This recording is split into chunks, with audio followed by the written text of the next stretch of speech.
The bullet whistled past Rebecca Norton's ear close enough that she felt the heat of it. But what terrified her more than dying was knowing nobody would care what she had witnessed if she lived. She pressed herself against the rough wooden planks of the general store, her heart hammering so hard she thought her ribs might crack. Watching three men drag the shopkeeper into the alley across the dirt street of Scottsbluff, Nebraska. The year was 1876, and women like her, unmarried, poor, working as a seamstress in the back of Mrs. Henderson's dress shop, were about as important as tumbleweeds in this high plains town. The shopkeeper's protests ended with a sickening thud. Rebecca's hands flew to her mouth, stifling the gasp that tried to escape. She recognized two of the three men, Dalton Pierce and his brother Cole, sons of the wealthiest rancher in the county. The third man she had never seen before, but the way he moved spoke of violence worn comfortable as an old coat. They were laughing now, going through the shopkeeper's pockets, pulling out a leather pouch that clinked with coins. "We should check if anyone saw," one of them said, and Rebecca's blood turned to ice water. She ran. Her worn boots slapped against the wooden boardwalk, then sank into the soft dirt as she cut between buildings. Her breath came in ragged gasps, her corset constraining her lungs until black spots danced at the edges of her vision. Behind her, she heard shouts. They had seen her. Rebecca had lived in Scottsbluff for 2 years, ever since her father died and left her with nothing but debts. She knew every alley, every back street, every narrow passage between the hastily constructed buildings that made up this supply town on the edge of the wilderness. But the Pierce brothers knew them too, and they had horses. She ducked into a narrow gap between the blacksmith shop and the assayer's office, pressing herself into shadows that smelled of coal smoke and heated metal. Her dress, a simple brown calico she had sewn herself, was the color of dust, which might save her life if she could just stay still enough. But her chest heaved with each breath, and she could not control the trembling that seized her entire body. Hoofbeats thundered past. She heard Cole Pierce's voice, cruel and lazy. Probably just some whore. Even if she talks, who is going to believe her? "Father will make sure nobody listens," Dalton agreed. "You know how this town works." They were right, and that knowledge burned worse than any wound. Rebecca had learned young that her words carried no weight. Her mother had tried to report a theft once, only to be laughed out of the sheriff's office because she was just a woman with no husband to speak for her. When Rebecca's father died, his creditors had ignored every protest she made, taking everything down to her mother's wedding ring. She had screamed and cried and pleaded, and they had looked through her like she was made of glass. The hoofbeats faded. Rebecca waited until full darkness fell before she crept out of her hiding place. The streets of Scottsbluff were quiet now, most folks already in their homes. Yellow lamplight spilled from windows, but Rebecca avoided it, keeping to the shadows. She needed to get back to the boarding house where she rented a tiny room, needed to pack what little she owned and leave town before morning. But where would she go? She had no money, no family, no prospects. And winter was coming to the Nebraska high plains. She could see her breath in the cold October air. Rebecca was so focused on her fears that she did not see the massive shape blocking her path until she walked straight into it. She bounced off what felt like a wall of solid muscle and stumbled backward with a yelp of surprise. Large hands caught her arms, steadying her, and she found herself staring way up into a face that looked like it had been carved from the granite of the nearby bluffs. The man was enormous, easily 6.5 feet tall, with shoulders so broad they blocked out the stars behind him. His hair fell past his shoulders in thick, dark waves that looked like they had never seen a barber's scissors. A beard covered the lower half of his face, but his eyes caught what little light there was, reflecting it back like a wolf's. He wore buckskin clothing that had been patched and repatched, and he carried himself with the easy confidence of someone who had never doubted his place in the world. "Easy there," he said, and his voice was deep as a canyon, rough as gravel. "You hurt." Rebecca jerked away from him, her survival instinct screaming. Men in Scottsbluff fell into two categories, those who ignored her and those who wanted to use her. She had no desire to find out which category this mountain of muscle fell into. "I'm fine," she said, her voice coming out smaller than she intended. She hated how weak she sounded, but fear had its claws deep in her chest. "Excuse me." She tried to step around him, but he shifted his weight, not quite blocking her but making it clear he was not done with their conversation. "You running from something? That's none of your business." Rebecca lifted her chin, trying for defiance even though her whole body was shaking. The man studied her with an intensity that made her skin prickle. His eyes moved from her face to her rumpled dress, to her hands which were still trembling, to the alley she had just emerged from. When his gaze returned to her face, something had changed in his expression. "Someone hurt you?" he asked, and there was something dangerous in his voice now, something that made the hair on the back of her neck stand up. "No," Rebecca said quickly, too quickly. "I just need to get home." "You are a terrible liar," the man said, but there was no mockery in his tone, just statement of fact. "What happened?" Rebecca felt something crack inside her chest. Maybe it was exhaustion, maybe it was fear. Maybe it was the simple fact that this stranger had asked her a direct question and seemed to actually want an answer. The words came spilling out before she could stop them. "I saw 3 men kill the shopkeeper. They robbed him and then they killed him, and they saw me watching and I ran. And it does not matter because even if I went to the sheriff, nobody would believe me because I'm nobody." She sucked in a shuddering breath. "And now I need to leave town before they find me, except I have nowhere to go and no money to get there." She stopped, horrified at herself. She had just confessed to being a witness to murder to a complete stranger. For all she knew, he was friends with the Pierce brothers. He could march her straight to them and collect a reward, but the stranger did not move. He just watched her with those intense eyes, and she had the strangest feeling that he had actually heard every single word she said, not just heard them, listened to them, weighed them, believed them. "Which shopkeeper?" he asked. "Mr. Jameson, the general store on Main Street." The stranger's jaw tightened. "Sam Jameson, good man, sold me supplies when I came through last spring, never tried to cheat me." He was quiet for a moment, then asked, "Who did it?" Rebecca hesitated. This was the line. Once she crossed it, there was no going back. But something about this man made her want to trust him, which was probably stupid and would probably get her killed. "Dalton and Cole Pierce," she whispered. "And another man I did not recognize." The stranger nodded slowly. "Figures. Their father, Richard Pierce, thinks he owns this whole county, probably does in all the ways that matter." He looked at Rebecca again, really looked at her, and she felt pinned by his gaze like a butterfly to a board. "What is your name?" "Rebecca Norton." "I am Thomas Fairfax," he said. "Most folks call me the Mountain Man on account of I spend most of my time trapping in the Rockies. I came down to resupply and sell my pelts." He paused. "You can trust me, Miss Norton. I will not let those men hurt you." Rebecca wanted to laugh or cry, or both. "You do not understand. The Pierce family runs everything here. The sheriff works for them. The judge is Richard Pierce's brother-in-law. They own the bank, half the businesses, and most of the ranch land for 50 miles.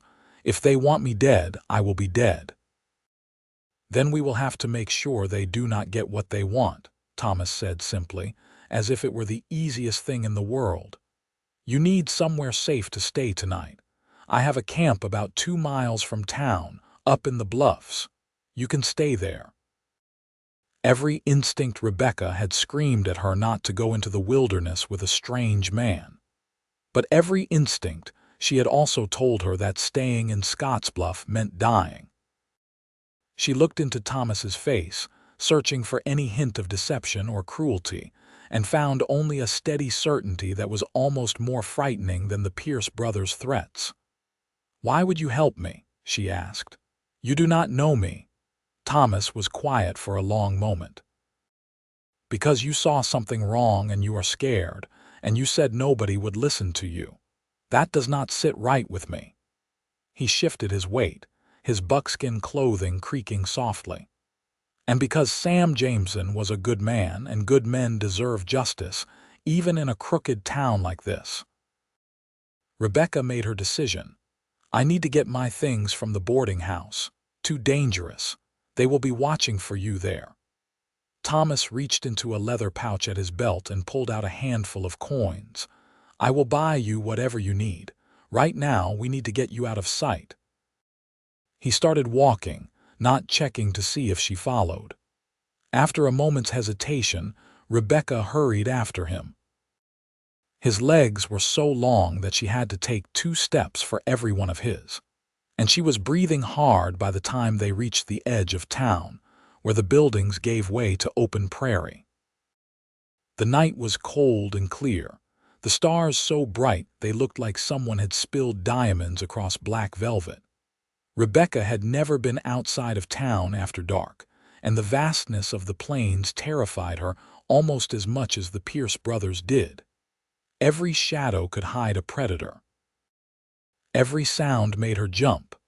But Thomas moved through the darkness like he was part of it, never stumbling, never hesitating. He led her along a path she could barely see, winding between scrub brush and up into the rocky bluffs that rose like the spine of some sleeping giant just north of town. The temperature dropped as they climbed, and Rebecca wrapped her arms around herself, wishing she had thought to grab her shawl. Without a word, Thomas shrugged out of a fur-lined jacket and draped it over her shoulders. It was still warm from his body heat and smelled of pine smoke and leather and something wild. It swallowed her completely, the hem falling almost to her knees. "Thank you," Rebecca said, surprised by the gesture. Thomas just nodded and kept walking. His camp was tucked into a shallow cave in the bluffs, invisible unless you knew exactly where to look. A fire had burned down to coals in a ring of stones, and Rebecca could make out bundles of furs, a saddle, saddlebags, and other supplies stacked neatly against the stone walls. It was sparse but clean, everything in its place. Thomas rebuilt the fire with quick, efficient movements, and soon flames were crackling cheerfully, pushing back the darkness and cold. He gestured for Rebecca to sit on a flat rock near the warmth, then handed her a canteen and a piece of jerky. "It is not much, but it will keep you going," he said. Rebecca had not realized how hungry she was until she bit into the jerky. She had skipped dinner, too nervous after what she had witnessed to even think about food. Now her stomach cramped with need. She forced herself to eat slowly, washing down each bite with water from the canteen. Thomas sat across the fire from her, watching the flames. In the flickering light, his face looked even more rugged, all hard planes and sharp angles. His arms were corded with muscle, visible where his buckskin shirt pulled tight across his shoulders. This was a man who had spent his life doing hard physical labor, and it showed in every line of his body. "Tell me exactly what you saw," Thomas said after a while. So Rebecca told him. She described how she had been walking back to the boarding house after a late night working on a wedding dress for the banker's daughter. How she had heard angry voices and ducked into the shadows, some instinct warning her to stay hidden. How she had watched the 3 men drag Mr. Jameson into the alley. How they had beaten him until he stopped moving, then robbed his body. How they had laughed about it. Thomas listened without interrupting, his attention focused entirely on her words. It was the strangest feeling, having someone actually care about what she said. In the 2 years since her father died, Rebecca had grown used to being invisible. People looked through her when she spoke, talked over her, dismissed her concerns. Mrs. Henderson, who owned the dress shop where Rebecca worked, frequently forgot Rebecca was even in the room. But Thomas listened like every word mattered, like her testimony was scripture truth, instead of the worthless babbling of a poor woman with no status. When she finished, Thomas sat in silence for a long time, his eyes distant. Finally, he said, "The sheriff will not help. The Pierce family has too much power, but there are other kinds of justice." "What do you mean?" "I mean that rich men who think they can kill without consequences need to be taught otherwise." Thomas looked at her across the fire. "But first, we need to make sure you are safe. They will be looking for you." "I should just leave," Rebecca said miserably. "Head east, find another town, start over. With what money, what supplies? Winter is coming to the plains, Miss Norton. You would not make it a week on your own." He was right, and they both knew it. Rebecca felt tears prick at her eyes. She was so tired of being helpless, so tired of being at the mercy of circumstances beyond her control. "Why do you care?" she asked again, hearing the desperation in her own voice. "You do not owe me anything. You could just let me go and forget you ever met me." Thomas poked at the fire with a stick, sending sparks spiraling up into the darkness. "When I was 14, my mother was attacked by a man in the town where we lived. 3 people saw it happen, but nobody would testify against him because he was the mayor's son. My father tried to get justice, tried everything legal, but the law protected the rich man. So my father handled it another way." He paused. "He was hanged for murder a month later. My mother died of heartbreak 6 months after that. I have been on my own ever since, and I swore I would never stand by and watch powerful men get away with evil just because they can." Rebecca stared at him, seeing the old pain in his eyes. "I am sorry. Do not be sorry. Just understand that I know what it is like to have no one listen. I know what it is like to be invisible because you are not rich or important." He met her gaze. "Your voice matters, Miss Norton. What you saw matters, and I will make sure of it." Something warm unfurled in Rebecca's chest, something she had not felt in so long she almost did not recognize it. Hope. This stranger, this massive, dangerous-looking mountain man believed her. More than believed her, he was willing to risk himself to help her. "What do we do?" she asked. "First, you rest. You look like you are about to fall over. Tomorrow, we figure out how to handle the Pierce brothers without getting ourselves killed." Thomas stood and moved to one of the fur bundles, which he spread out near the fire. "You can sleep here. I will keep watch."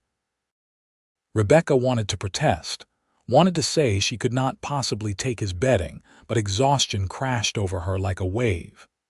She stumbled to the furs and collapsed onto them, and the last thing she remembered before sleep took her was the feeling of being safe for the first time in years. She woke to the smell of coffee and frying bacon. The sun had not yet risen, but the sky was lightening to gray in the east. Thomas crouched beside the fire, cooking breakfast on a flat stone. He had his hair tied back, and in the morning light, Rebecca could see the scars that marked his hands and forearms, the marks of a hard life lived without softness. "Morning," he said when he noticed she was awake. "How did you sleep?" "Better than I have in months." It was true. Despite everything, despite the danger she was in, she had slept deeply and dreamlessly. Rebecca sat up, pushing her tangled hair back from her face. She must look a mess, but Thomas did not seem to care. He handed her a tin plate with bacon and hardtack on it, along with a cup of coffee so strong it could probably strip paint. Rebecca ate gratefully, feeling strength return to her body with each bite. "I have been thinking," Thomas said. "The Pierce brothers think you are just some woman with no power. They think even if you talk, nobody will listen. We can use that. How? There are people in this territory who do care about justice. Federal marshals, territorial judges, but we need proof, not just your word. No offense. None taken. You are right. Rebecca had grown up understanding that her word alone meant nothing. It was a bitter pill, but swallowing it was how you survived. So we get proof, Thomas continued.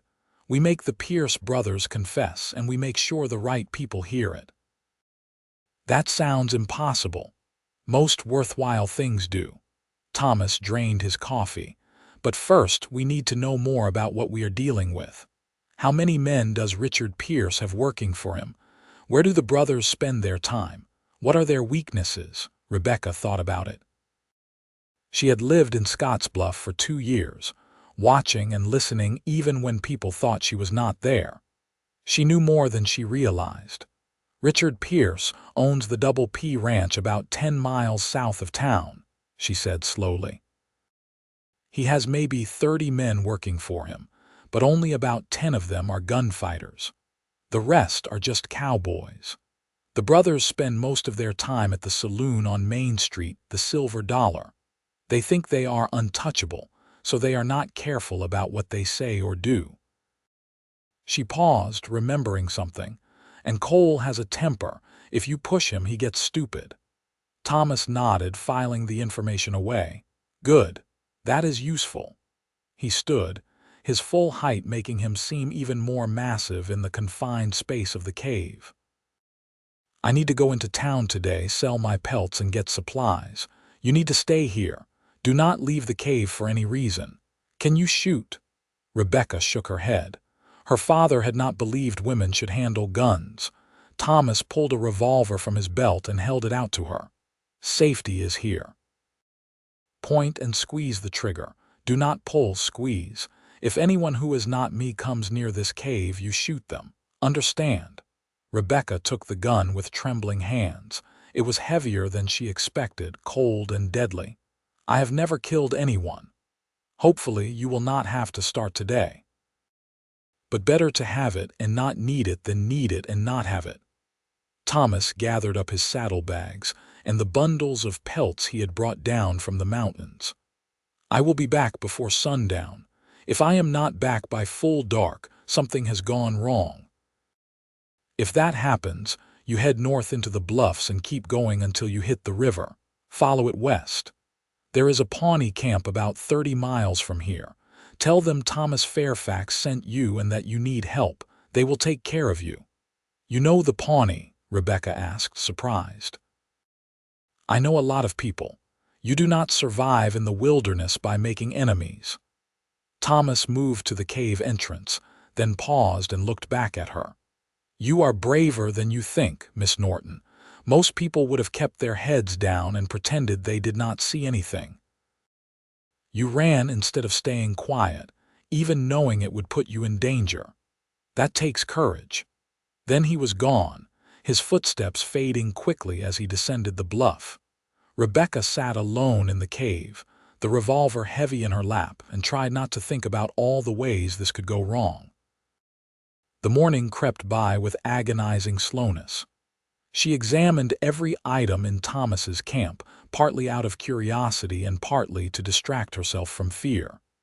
His possessions were few but well maintained. He had several knives of varying sizes, all razor sharp, a rifle, a bedroll, cooking supplies. Extra clothing. Everything a man would need to survive alone in the wilderness for months at a time. There were also books, 3 of them, wrapped carefully in oilcloth. Rebecca pulled them out and found a Bible, a collection of Shakespeare's plays, and a battered copy of Ivanhoe. She ran her fingers over the covers, surprised. She had not expected a mountain man to be a reader. But then, she was learning that Thomas Fairfax was full of surprises. She spent the afternoon reading Ivanhoe by firelight, losing herself in tales of knights and honor and justice. It was easier than thinking about the fact that she had witnessed a murder and was now hiding in a cave with a stranger while killers searched for her. The sun was setting when she heard footsteps approaching.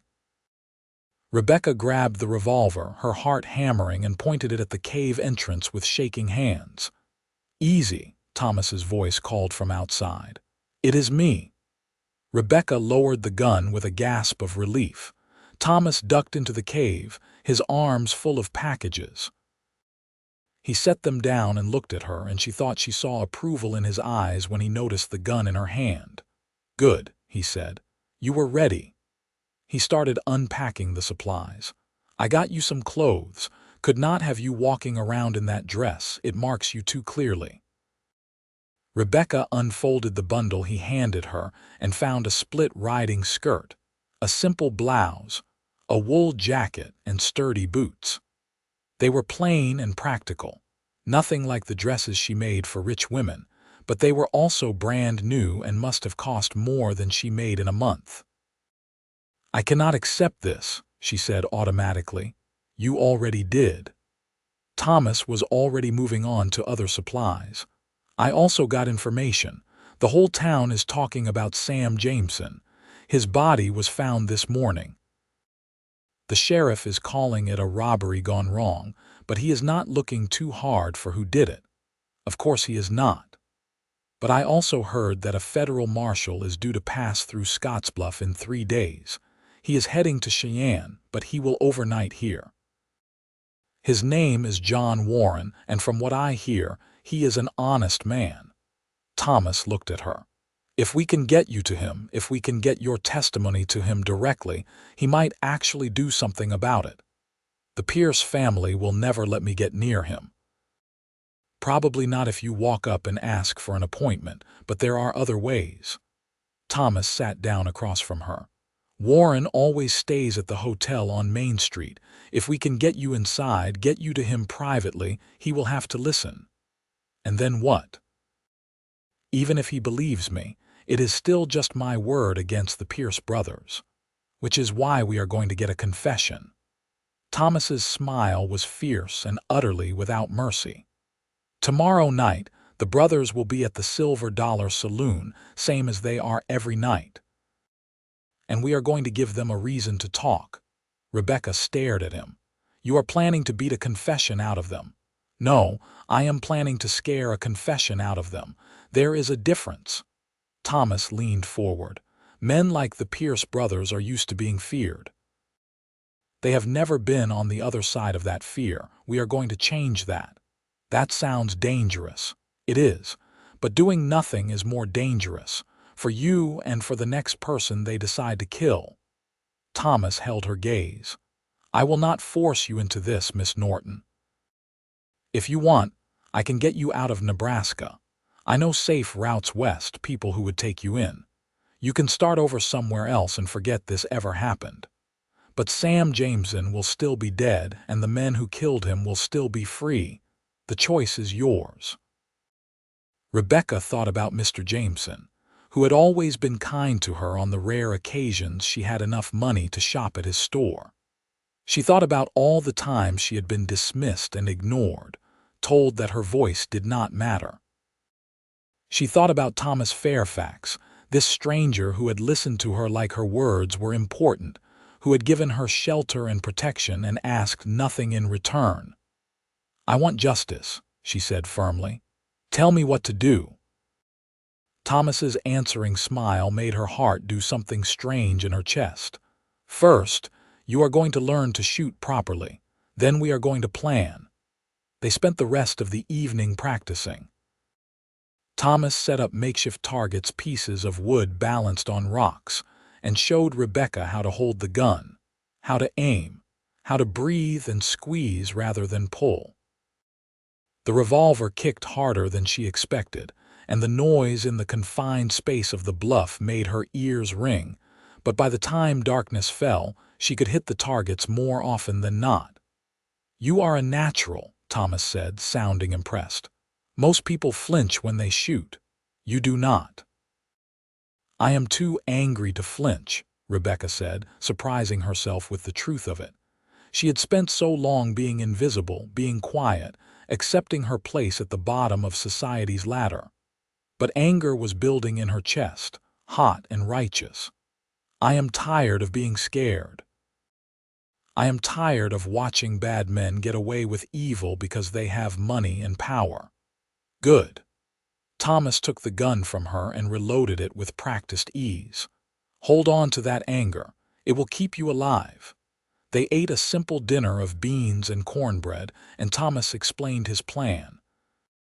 It was risky and relied on a dozen things going right, but Rebecca found herself believing it could work. Thomas had a confidence that was almost tangible, a certainty that came from years of surviving in a world that tried to kill him daily. As the fire burned low, Rebecca found herself studying him across the flames. He was not handsome in any conventional sense. His features were too rough, too weathered, his nose having been broken at least once and healed crooked. But there was something compelling about him, something that made her unable to look away. Maybe it was the way he moved, economical and powerful. Maybe it was the intelligence in his eyes. Maybe it was simply that he treated her like a person instead of a problem or an object. "Why do you live alone in the mountains?" she heard herself ask. Thomas looked up from the stick he was whittling. "Because people are complicated. The wilderness is honest. It will try to kill you, but at least it is upfront about it." "You ever get lonely?" He was quiet for a long time. "Sometimes. But lonely is better than being around people who do not see you. At least when you are alone, you do not have to pretend." Rebecca understood that more than she wanted to. "I have been pretending my whole life, pretending I did not mind being ignored. Pretending it did not hurt when people talked over me like I was not there. Pretending I was content to be invisible." "You are not invisible to me," Thomas said quietly, and the way he looked at her made heat flood through her body. "I see you just fine, Rebecca Norton." It was the first time he had used her given name without the miss, and the intimacy of it shocked her. She should have been offended. She should have corrected him. Instead, she felt something warm and dangerous unfurl in her chest. "I see you too, Thomas Fairfax," she whispered. The moment stretched between them, charged with something Rebecca had never felt before. She had never had time for romance, never had the luxury of thinking about men as anything other than obstacles or threats. But Thomas was neither. He was something else entirely, something her heart recognized even if her mind could not name it. Thomas looked away first, breaking the spell. "You should rest. Tomorrow is going to be difficult." Rebecca wanted to protest, wanted to hold on to that fragile connection a little longer, but she knew he was right. She settled onto the furs, pulling a blanket over herself, and watched Thomas take up position at the cave entrance, his rifle across his knees. He would keep watch all night, she realized. He would stand between her and danger without thought for his own comfort. She fell asleep watching him, feeling safer than she had any right to feel. The next day passed in preparation. Thomas taught her to move quietly, to use shadows, to make herself small. He quizzed her on the layout of Scottsbluff streets, on where the Pierce brothers would be, on exit routes and backup plans. He was thorough and demanding, and Rebecca found herself rising to meet his expectations. As afternoon faded toward evening, Thomas pulled out the new clothes he had bought for her. "Put these on. We need you to look like a ranch hand, not a seamstress." Rebecca changed behind a boulder, grateful for the privacy. The split skirt was strange at first, but she quickly realized how much easier it was to move in. The boots fit perfectly and the jacket was warm without being bulky. When she emerged, Thomas looked her over and nodded. "Good. Now for your hair." He had her braid it tightly and pin it up under a wide-brimmed hat. When she caught her reflection in a still pool of water, she barely recognized herself. She looked like a young ranch hand, anonymous and unremarkable. "Perfect," Thomas said. "Nobody will look twice at you." As the sun set, they descended from the bluffs and made their way toward town. Thomas moved like a ghost, and Rebecca did her best to match his silence. Her heart hammered against her ribs, fear and excitement mixing until she felt almost drunk. Scottsbluff was just waking up for its nightly entertainments. Piano music drifted from the Silver Dollar Saloon, along with raucous laughter. The street was busy with cowboys and miners, gamblers and working girls. Rebecca and Thomas slipped through the crowds, drawing no attention. Thomas led her to the back of the saloon, where empty crates were stacked against the wall. They crouched in the shadows, watching the back door. According to Thomas's information, the Pierce brothers would be leaving around midnight, drunk and careless. The hours crawled by. Rebecca's legs cramped from crouching, and the cold seeped into her bones despite the jacket. But Thomas remained perfectly still beside her, patient as stone. His presence was comforting, solid and dependable. Finally, just after midnight, the back door opened. Cole Pierce stumbled out, laughing at something his brother said. Dalton followed, steadier but still clearly drunk. They headed toward their horses, tied up in the alley. Thomas moved so fast Rebecca almost missed it. One moment he was beside her, the next he was on the brothers, a knife at Cole's throat and his other hand gripping Dalton's collar. "Make a sound and your brother dies," Thomas growled, and there was something absolutely terrifying in his voice. This was not the patient teacher who had shown her how to shoot. This was not the kind man who had given her shelter. This was a predator, and the Pierce brothers were prey. Both men froze. In the dim moonlight, Rebecca could see the fear in their eyes. "What do you want?" Dalton managed. "Money." "We have money." "I do not want your money, I want a confession." Thomas pressed the knife harder against Cole's throat, and a thin line of blood appeared. "You killed Sam Jameson 2 nights ago, robbed him and beat him to death in an alley. Tell me why." "We did not," Dalton started, but Thomas cut him off. "Lie to me again and I will cut your brother's throat right here. I have killed men for less." The terrible thing was, Rebecca believed him. So did the Pierce brothers. "It was just business," Cole gasped, his eyes wide with terror. "He would not sell his store to our father. We were supposed to scare him, but he fought back. So you killed him." "It was an accident," Dalton said quickly. "We did not mean to, it just happened." "And the woman who saw you, what were you planning to do to her?" The brothers exchanged glances. "The seamstress.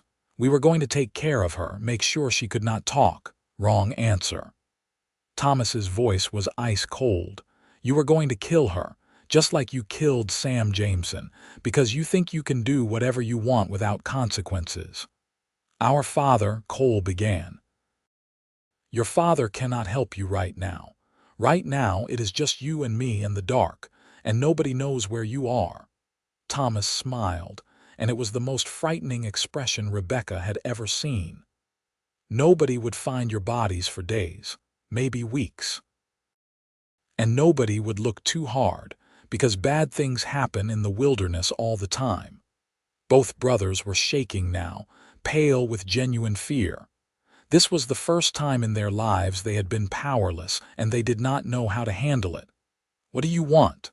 Dalton whispered. "I want you to write down everything you just told me, every detail, and sign it." Thomas pulled out paper and a pencil from his jacket. "Write it now, or I will slit your brother's throat and make you watch him die. Then I will do the same to you. Choose." Dalton's hands shook so badly he could barely hold the pencil, but he wrote. Rebecca crept closer, watching over his shoulder to make sure he did not leave anything out. When he was done, Thomas made him read it aloud, then forced both brothers to sign it. "If you tell anyone about this, I will come back," Thomas said quietly. "And next time I will not just threaten, I will gut both of you and leave you for the coyotes. Understand?" Both men nodded frantically. "Good, now get out of here. And if I see either of you near Rebecca Norton, you will pray for death long before I give it to you." Thomas released them, and they ran, stumbling over each other in their haste to escape. Rebecca watched them go, her heart pounding so hard she thought it might burst. Thomas turned to her, tucking the confession into his jacket. His face had softened, the predator retreating to reveal the man beneath. "Are you all right? You terrified them." Rebecca's voice came out shaky. That was the idea. Fear is a powerful motivator. He studied her face. "Did I scare you too?" Rebecca thought about it. She should have been frightened. She had just watched Thomas threaten to kill 2 men in cold blood, but she had not believed he would actually do it. Well, not unless they forced his hand. "No," she said slowly. "You did not scare me. You protected me. There is a difference." Something shifted in Thomas's expression, some wall coming down that she had not even realized was there. "Come on. We need to get this confession to Marshal Warren before the Pierce brothers sober up and realize what they have done." They made their way through the dark streets to the hotel where the marshal was staying. Thomas convinced the sleepy desk clerk to wake Warren, and within minutes, they were sitting in the marshal's room, watching him read the confession by lamplight. John Warren was a lean man in his 50s, with gray hair and sharp eyes that missed nothing. He read the document twice, then looked at Rebecca. "You are the witness they mentioned?" he asked. "Yes, sir." Rebecca told her story from the beginning, and just like Thomas had, Marshal Warren listened to every word without interrupting. When she finished, he sat back with a sigh. "This is going to cause trouble. Richard Pierce has influence all through this territory." "Does that mean you will not do anything?" Rebecca heard the bitterness in her own voice. "It means I need to be careful about how I do things. But no, Miss Norton, I will not look the other way. Murder is murder, no matter who your father is." Warren looked at Thomas. "And you are?" "Thomas Fairfax. I helped Miss Norton get this confession by threatening to kill 2 men according to what is written here. They did not know I was bluffing." Warren's lips twitched. "A fine line, Mr. Fairfax, a very fine line." He stood. "I will need Miss Norton to come with me to give an official statement, and I will need you both to stay available for the trial." "How long will that take?" Thomas asked. "Weeks, maybe months. Justice moves slow even under the best circumstances." Warren looked at Rebecca. "Are you prepared for that? The Pierce family will come after you. They will try to discredit you, threaten you, maybe worse." Rebecca thought about running away, about disappearing into the wilderness and never looking back.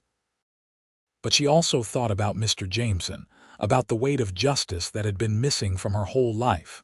She thought about Thomas, who had believed in her when nobody else would. "I am prepared," she said firmly. The next few weeks passed in a blur. Marshal Warren arrested both Pierce brothers, and the town exploded into chaos. Richard Pierce tried to use his influence to get the charges dropped, but Warren was a federal marshal and answered to a higher authority. The confession, combined with Rebecca's testimony, was damning evidence that even the crooked local judge could not ignore. Rebecca stayed in Thomas's camp during this time, knowing that showing her face in town was dangerous. Thomas taught her wilderness skills, how to identify edible plants, how to track game, how to start a fire in the rain. They talked for hours by firelight, sharing stories of their lives, their hopes, their fears. Rebecca learned that Thomas had been living in the mountains for nearly 15 years, ever since his parents died. He trapped beaver and sold the pelts, lived off the land, and avoided civilization as much as possible. But despite his isolation, he was one of the most educated men she had ever met.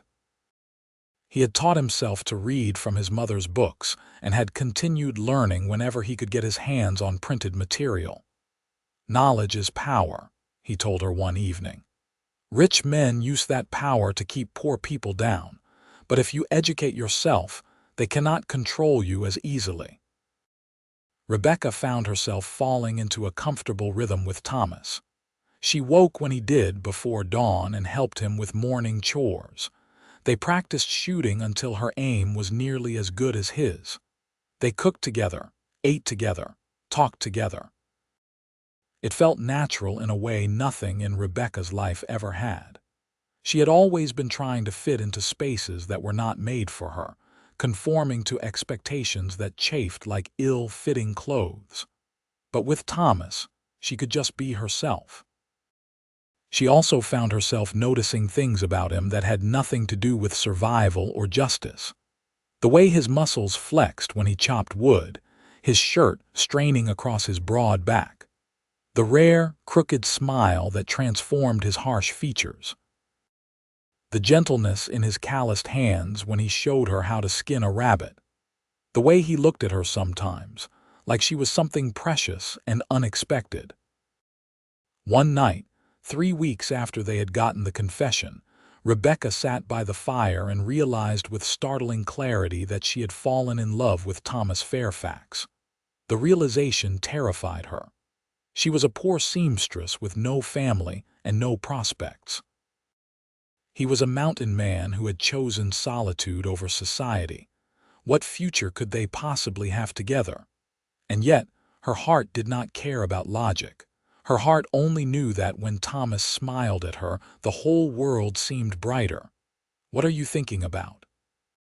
Thomas asked, looking up from the trap he was repairing. "The future," Rebecca admitted.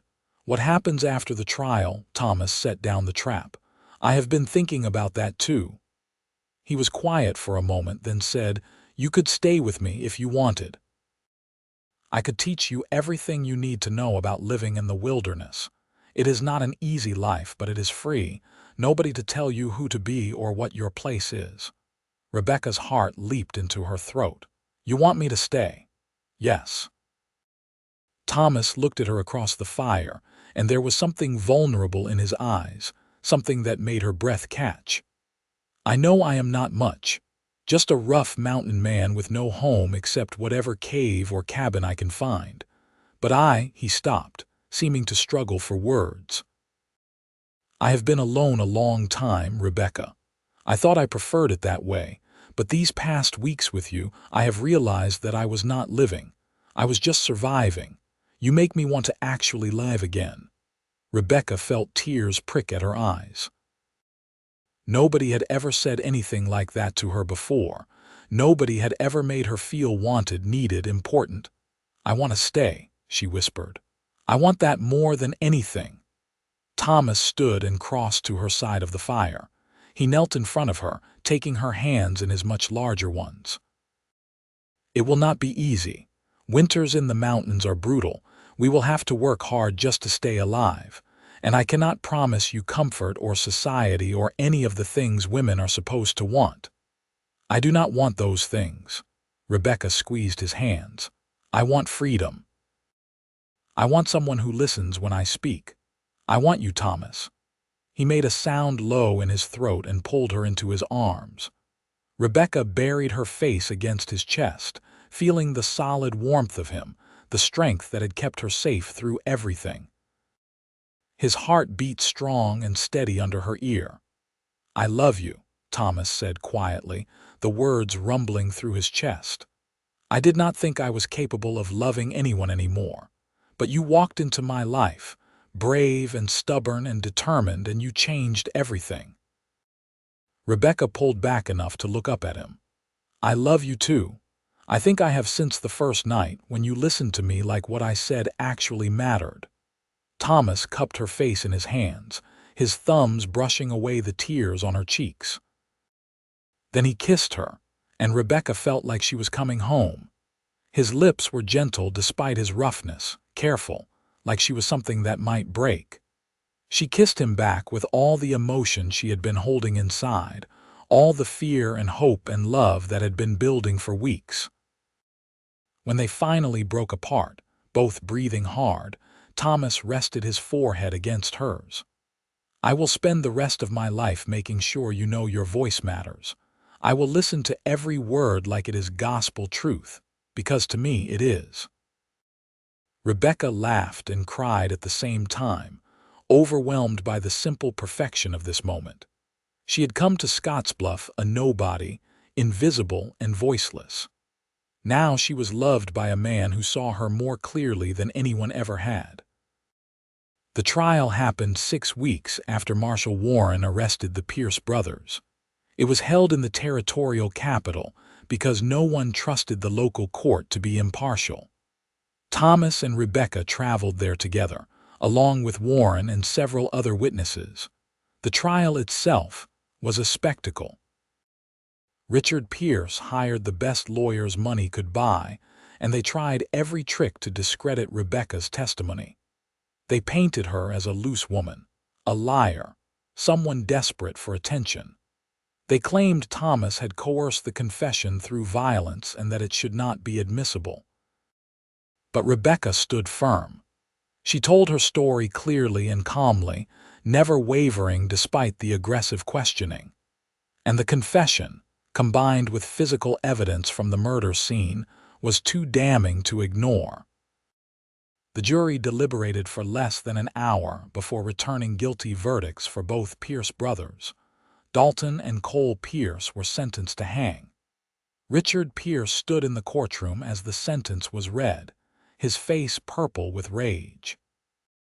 "This is not over," he snarled at Rebecca as he stormed out. "You will pay for this." Thomas stepped between them, his hand on the gun at his hip. "You want to threaten her? Go ahead. But know that if anything happens to Rebecca, I will hold you personally responsible. And unlike your coward sons, you will not get a trial." Pierce paled and left without another word. Outside the courthouse, Marshal Warren shook both their hands. "You did a good thing here. Justice was served, and that is rare enough that we should celebrate it. What happens now?" Rebecca asked. "Now you go live your life, and you do not let men like Richard Pierce take that away from you." Warren tipped his hat. "If you ever need help, Miss Norton, you send word to me. I owe you that much." Thomas and Rebecca left the capital the next morning, heading west into the mountains. They had talked long into the night about their future, making plans, dreaming about the life they would build together. "There is a valley I know," Thomas said as they rode. "About 2 weeks from here, high in the Rockies. There is a lake, good hunting, protection from the worst weather. I always thought if I ever settled down, that is where I would do it." "Then that is where we will go," Rebecca said. The journey was hard but beautiful. They traveled through country Rebecca had never imagined existed, towering peaks capped with snow, forests so dense the sun barely penetrated, meadows carpeted with wildflowers. Thomas pointed out elk and bighorn sheep, taught her the names of plants and birds, showed her the hidden beauty of the wilderness. At night, they made camp and lay together under blankets, talking and laughing and making love with the stars wheeling overhead. Rebecca had never imagined physical intimacy could be like this, tender and passionate, giving and receiving in equal measure. Thomas treated her body like something sacred, taking his time, making sure she felt pleasure as intense as his own. "I never knew it could be like this," she confessed one night, her head pillowed on his chest. "Like what?" Thomas's hand traced lazy patterns on her back. "Beautiful. I always heard that women just had to endure, but this is not enduring. This is wonderful." Thomas kissed the top of her head. "Love should be wonderful. You should never have to endure someone who loves you."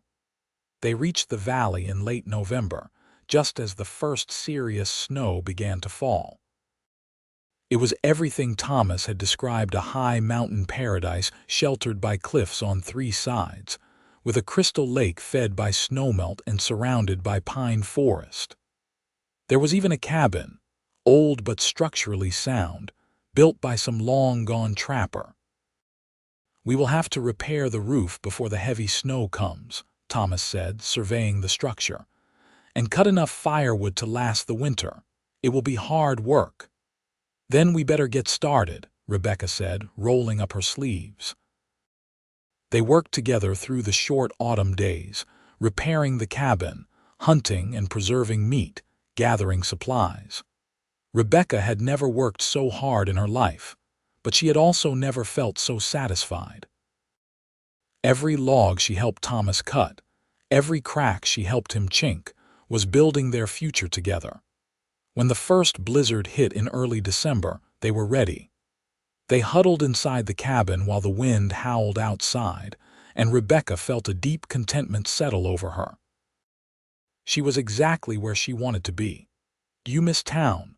Thomas asked one evening as they sat by the fire. Rebecca thought about it honestly.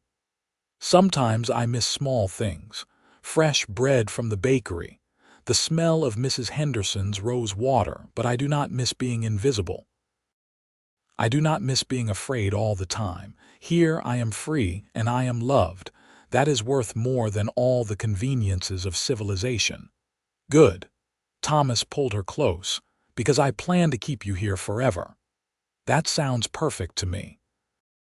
The winter was long and brutal, testing them in ways Rebecca had never imagined. There were days when the snow was so deep they could not leave the cabin, when the cold was so intense that even the massive fireplace barely kept them warm. But they had each other, and that made everything bearable. Thomas taught Rebecca everything he knew: how to read animal tracks, how to predict weather, how to survive in conditions that would kill most people. Rebecca taught Thomas things too: how to sew and mend, how to make a house feel like a home, how to open up and share feelings he had kept locked inside for years. They talked about everything during those long winter nights. Thomas told her stories of his years alone in the mountains, of close calls with bears and cougars, of winters so harsh he had nearly died. Rebecca told him about growing up poor, about watching her mother work herself to death trying to provide, about the crushing weight of being nobody in a world that only valued wealth and status. "You are not nobody," Thomas said fiercely. "You are the bravest person I have ever met. You stood up to murderers when nobody else would. You risked everything for justice. That is not nobody. That is a hero." Rebecca had never thought of herself that way, but hearing Thomas say it made her believe it might be true. Spring came slowly to the mountains, the snow melting in fits and starts. By late April, the valley was coming back to life: wildflowers blooming, animals emerging from hibernation, the lake thawing into blue brilliance. One morning, Rebecca woke feeling strange. Her stomach was unsettled, and certain smells that had never bothered her before suddenly made her nauseous. It took her nearly a week to realize what was happening. "Thomas," she said one evening, her heart pounding with excitement and fear, "I think I am with child." Thomas froze, the firewood he was carrying slipping from his hands. "What?" "I am pretty sure. All the signs are there." For a moment, Thomas just stared at her. Then his face split into the widest smile Rebecca had ever seen. He crossed to her in 3 long strides and swept her up into his arms, spinning her around until she laughed with dizzy joy. "We are going to have a baby," he said, his voice full of wonder. "Rebecca, we are going to have a baby." "Are you happy?" she asked, suddenly uncertain. "Happy." Thomas set her down carefully, cupping her face in his hands. "I am terrified and thrilled and more grateful than I have words to express. We are going to have a family, Rebecca. An actual family." They held each other for a long time, both of them crying happy tears. The pregnancy was not easy. Morning sickness plagued Rebecca for months, and as her belly grew, moving became more difficult in the rough mountain terrain. But Thomas was endlessly patient and attentive. He did the heavy work without complaint, brought her water when she was sick, rubbed her aching back when the baby kicked. "I feel useless," Rebecca said one afternoon in her 7th month, frustrated by her limitations. "You are growing our child," Thomas said firmly. "That is the most important work in the world. Everything else can wait." In early January, during a break in the winter storms, Rebecca went into labor. It was long and difficult and terrifying. Thomas had helped deliver calves and foals, but a human birth was different, and he was clearly scared despite his attempts to hide it. But Rebecca was strong, strengthened by months of mountain living and driven by determination. After 16 hours of labor, she pushed her son into the world. Thomas caught the baby with shaking hands, tears streaming down his face. "It is a boy," he said in wonder. "Rebecca, we have a son." The baby cried lustily, his tiny face red and wrinkled. Rebecca held out her arms and Thomas placed their son on her chest. The baby quieted immediately, seeming to recognize his mother's heartbeat. "What should we name him?" Thomas asked, sitting beside her on the bed. Rebecca looked down at the perfect tiny human they had created.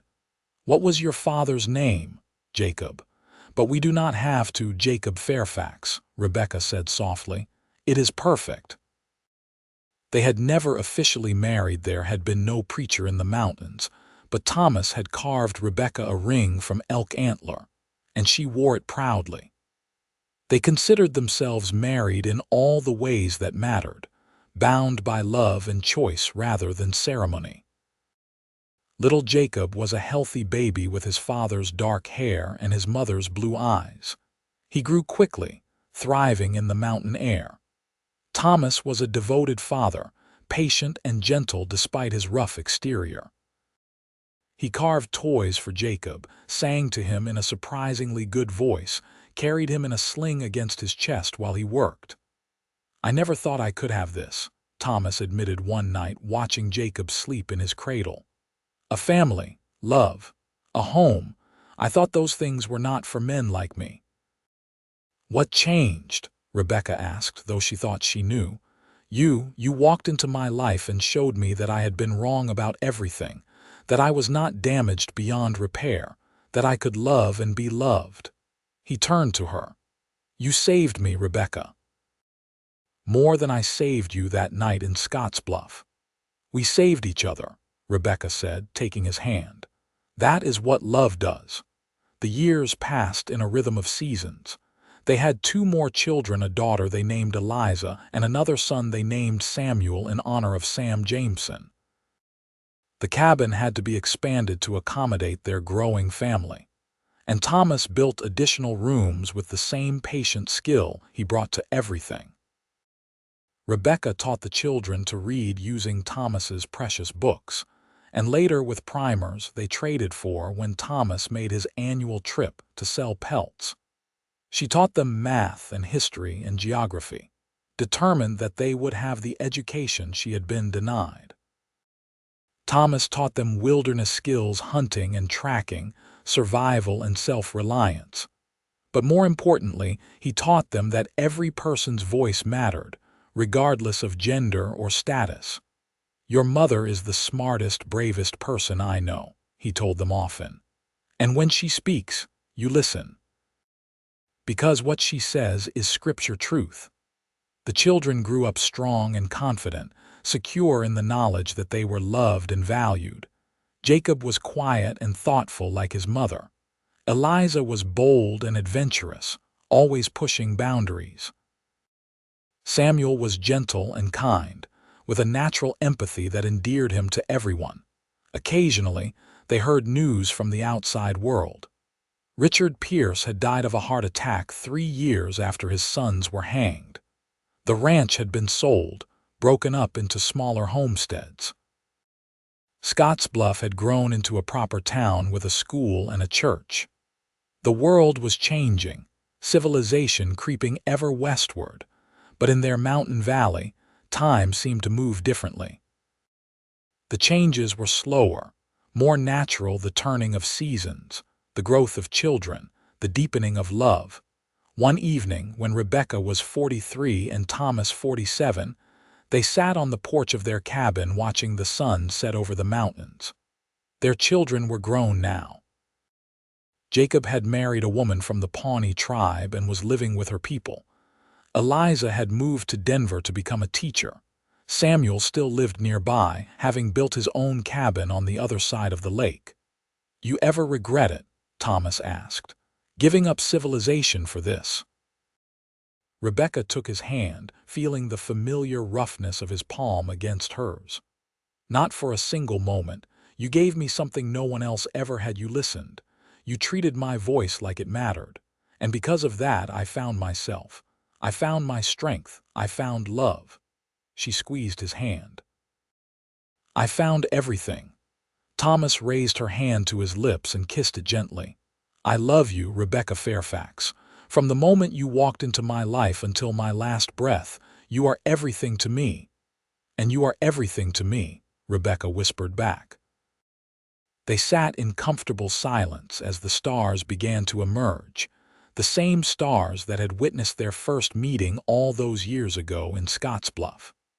Rebecca thought about that terrified young woman who had witnessed a murder, who had run into the darkness certain that no one would believe her. She thought about the mountain man who had not only believed her but had risked everything to make sure her voice was heard. Justice had been served that night, but something more important had been born. Love. Real, lasting, transformative love. The kind of love that saw past surface things to the truth beneath. The kind of love that listened. "Tell me a story," Thomas said, leaning back in his chair. Rebecca smiled. Even after all these years, he still asked her to talk, still listened to her words like they were precious. She began to speak, and Thomas listened, and the mountains listened, and the stars listened. Her voice rose into the night air, no longer afraid, no longer invisible. She had been told her voice did not matter. But Thomas had listened to every word like it was scripture truth. And in doing so, he had given her the greatest gift possible. He had given her back herself. Years continued to pass in their mountain paradise.